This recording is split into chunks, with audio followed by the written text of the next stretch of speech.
in the summer, I think, of 1996. Is that right?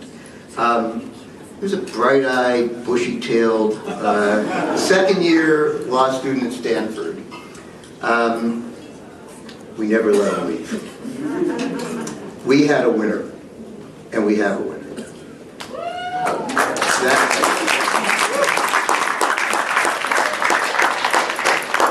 Zach is smart, he's witty, he's dedicated, he's passionate.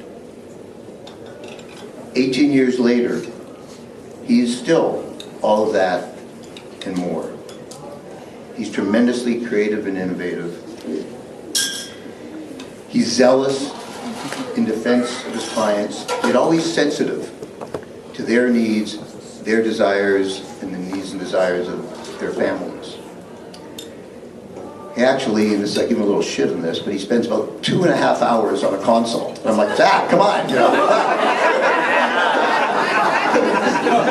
But those clients love him, they sign him up. So, you know, I guess it's worth it. Zach is also the office comedian. His deadpan one-liners at our weekly staff meeting crack us up, but also help us keep our perspective on the work that we do, which is sometimes, as you all know, somewhat trying. But Zach brings a sense of humor to it, which is always welcome. As a boss and a co-worker, Zach is always sensitive to the other people in the office, their needs and desires. He's respected by everyone in the office, but he's also loved by everybody in the office. And that is a true sign of someone who has learned to bring his humanity to the practice of law. And Zach has done that. He's also very well respected and loved, I'd say, by the entire immigration community that knows his work and knows him. And the criminal defense bar, especially in the Bay Area. He's our go-to person in San Francisco and in our office. Unlike some of us, Zach actually returns their calls in a timely fashion. So people like that. On the legal front, he's a brilliant thinker and tactician. His first case that went to the Ninth Circuit was a case he did with me, Barahona, for those of you who remember that then. He was a few weeks out of law school. I don't think he even passed the bar yet when we had him start working on it.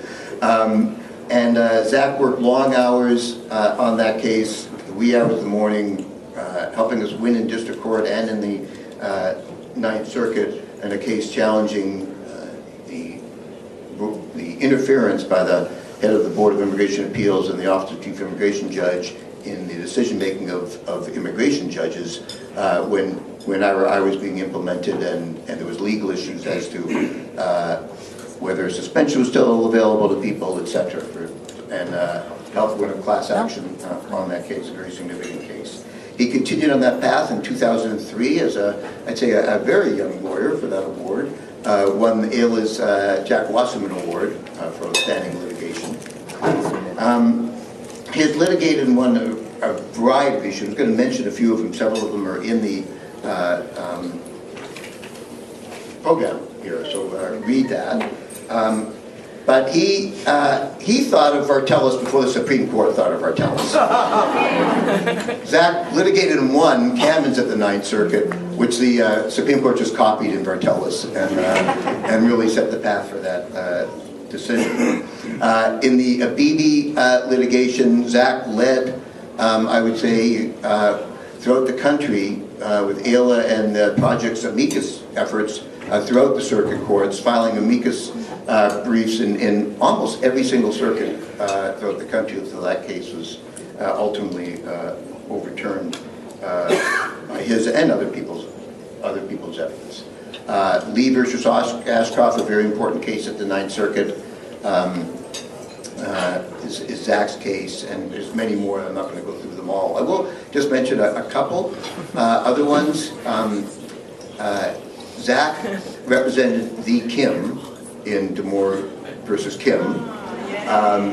He did not do the Supreme Court case, but he did, which lost, I won't say. But he represented Mr. Kim in his removal hearings, in his bond hearings, and for about 10 years fought the government's effort to go after Mr. Kim. Why? Even though the government won, because he dared to challenge that case at the Supreme Court, and unfortunately,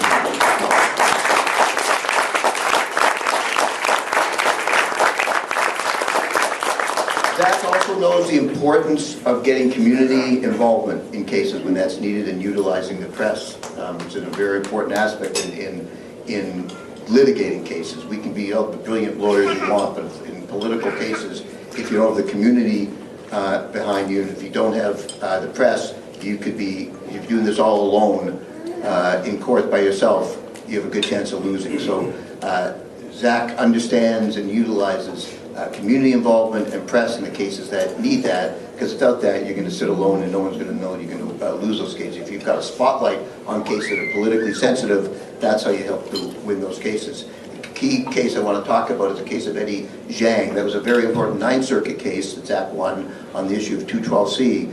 But more important than that, every single time Zach was in court, and I don't know, it's probably been 30 different court hearings in that at least, there was a packed courtroom. Eddie Zhang was a community leader and a prison activist who Zach represented. ICE had it in for him, has it in for him, I would say, still. Zach, how many years now has that been going on?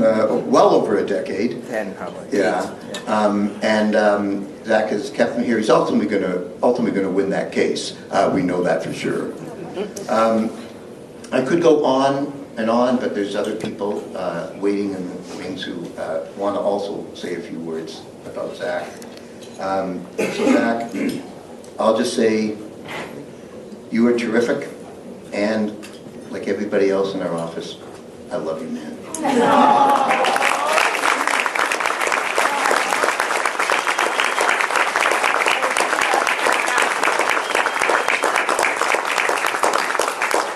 Okay, I want to welcome up Lisa Weissman Ward.